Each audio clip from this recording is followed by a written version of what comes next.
Hey, this is Dan. Making another quick video for today. And this is just an observation that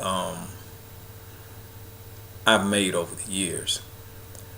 Uh, there is there's one of the Boondock skits um, with Uncle Ruckus, and in this skit, Uncle Ruckus is in a barbershop, and they're talking politics. And so one of the barbers goes on this tirade about, Democrats don't know what they're doing. But he says, even though they don't know what they're doing, uh, I definitely ain't messing with Republicans. And he goes on and on and on. And finally, Ruckus says, did any of you N-words pay attention when George Bush said that Iraq was central to the global war on terror? Or were you too busy cutting the Brillo off each other's heads? And even though that was very funny to me, because that was one of my favorite skits, and of course, right after that, they kick him out of the barbershop. And so that brings me back around to my observations and the point of this quick video. Unfortunately, a lot of our people are just talk when it comes down to really understanding the political landscape, the governmental political landscape, and even more so the local political landscape. But let's just talk governmentally. It's really sad that we have absolutely no clue how the political system works. Now, one of my viewers, her name is Joyce Jefferson TV. Real intelligent sister, and I love her comments and her feedback always, because to me she understands. Another brother that really understands a lot is Rich 5248. I think I got the 5248 right. They really understand, and of course a lot of my other viewers too.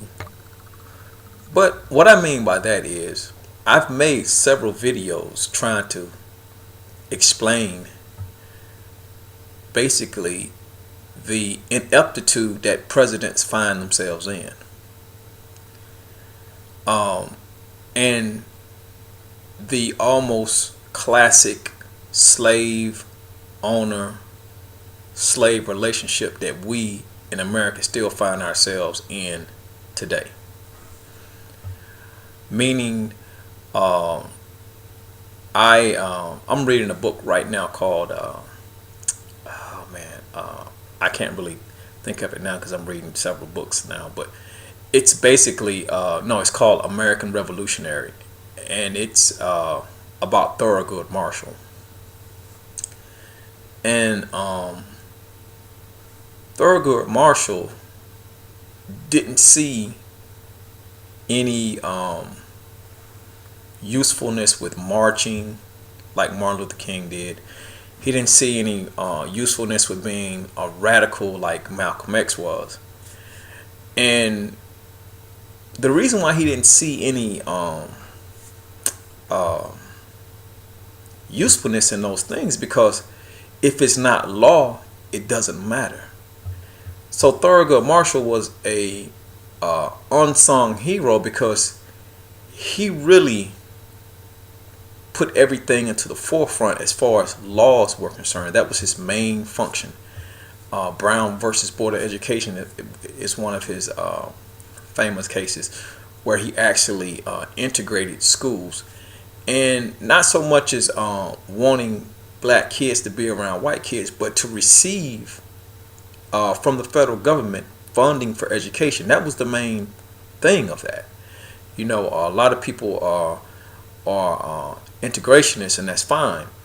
But you have to understand something. With integration also comes money. And people like Thurgood Marshall understood that. But Thurgood Marshall also understood, as a lot of us understand, the exact nature of politics. So I always tell people, even though I voted, I look at it like this. Um, Once you really understand that you, I mean, people that look like me, really have no representation in the highest form of government, then the office of president is really not that crucial. Let's just say that. Uh, it's more of a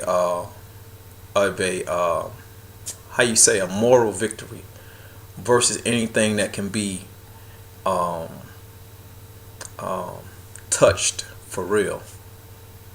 Uh, a lot of the things that we hoped Obama would do when he got into office was just pipe dreams, and he knew they were pipe dreams.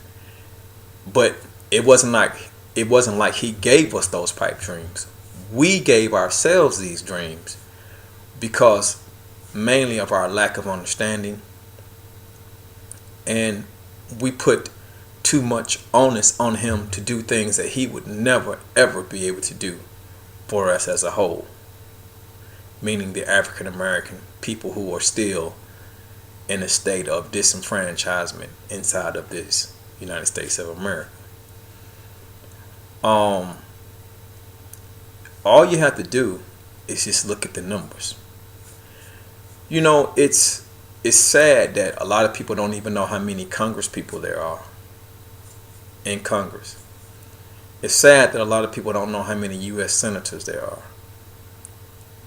You know, but what's more pathetic to me is black people that don't know how many people of color are actually in these positions.